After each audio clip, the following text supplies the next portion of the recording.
menyamar pegawai immigration.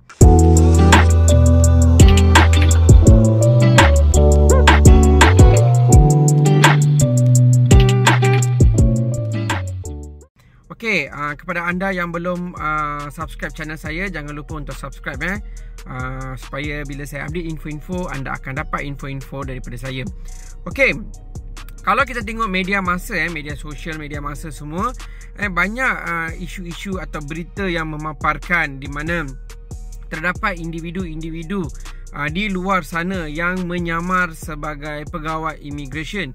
Okey, sama ada mereka ni memakai gambar uniform letak dekat profil, ataupun mereka menggunakan gambar pegawai immigration lain dekat profil handphone atau apa media sosial dan menyamar. So aktiviti mereka ni menyamar dan menawarkan perkhidmatan kepada warga asing ataupun majikan, di mana kalau ada majikan ni untuk settlekan kes-kes ke, ataupun warga asing ni mereka menjanjikan boleh settlekan permit ke atau apa-apa dengan menggunakan gambar profil.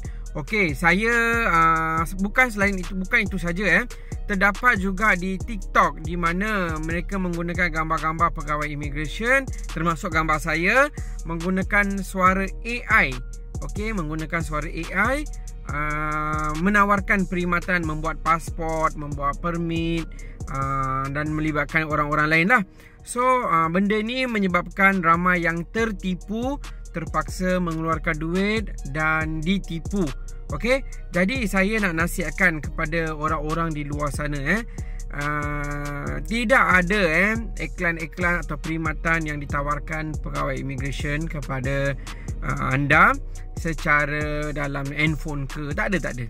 Okey, semua perkhidmatan adalah berdasarkan online ataupun boleh berurusan terus ke kaunter. Okey, sekiranya ada yang menawarkan perkhidmatan kepada kamu boleh rujuk ke pejabat dulu untuk buat pengesahan.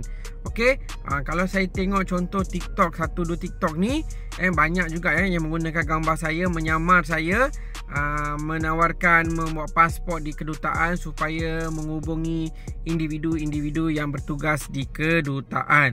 Okey, benda tu janganlah percaya, nampak sangat AI.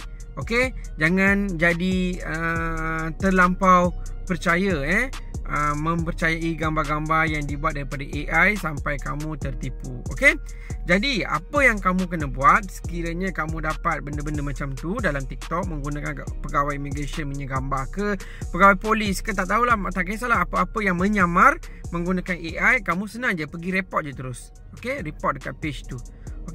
Okey, so itu saja untuk saya nak sampaikan. So hati-hati kepada korang kat luar sana, jangan mudah percaya dengan penyamaran oleh individu-individu di luar sana. Okey, itu saja. Terima kasih dan jumpa lagi.